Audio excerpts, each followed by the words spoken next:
Pemirsa, walaupun vaksin telah tiba di Indonesia, kita harus menaati protokol kesehatan dengan menerapkan 3M. Memakai masker, menjaga jarak, dan mencuci tangan. Disperindak bantah pungut 3,5 juta setiap pedagang pasar gotong royong.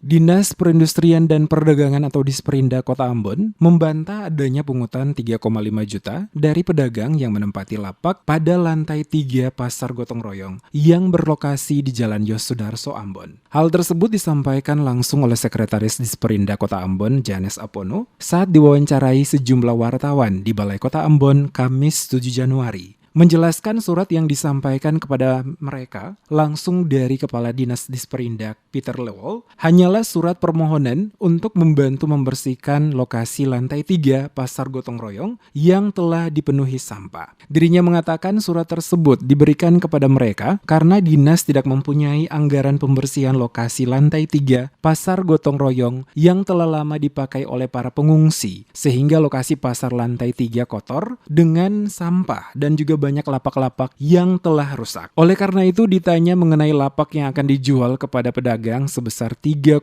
juta setiap lapak, Apono dengan tegas mengatakan tidak mengetahui berapa besar uang yang dikeluarkan untuk para pedagang yang akan menempati lapak-lapak yang telah dibersihkan dan diperbaharui oleh mereka pada lokasi lantai 3 Pasar Gotong Royong ini. Kalau soal persoalan di Pasar Gotong Royong yang diduga 3 juta per lapak itu gimana, Pak? Iya, sebenarnya kan itu sudah kita bicarakan juga di tingkat pemerintah kota.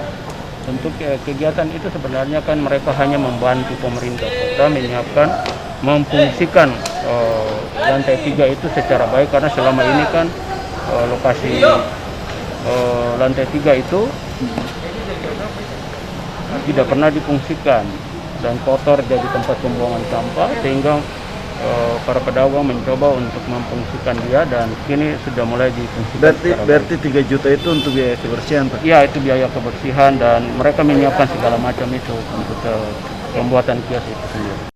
Sebelumnya diberitakan sejumlah pedagang yang akan menempati lapak mengakui adanya pungutan sebesar 3,5 juta untuk satu lapak yang dijual kepada pedagang dan dibayarkan langsung kepada Ibu Wamuli yang ditunjuk oleh Kepala Dinas berdasarkan surat yang ditandatangani langsung oleh Kepala Dinas Disperindak Kota Ambon. Dan dalam surat pemberitahuan ini, pedagang yang sebelumnya berjualan pada Pasar Mardika yang terkena dampak relokasi diwajibkan untuk membayar retribusi sesuai dengan ketentuan yang berlaku.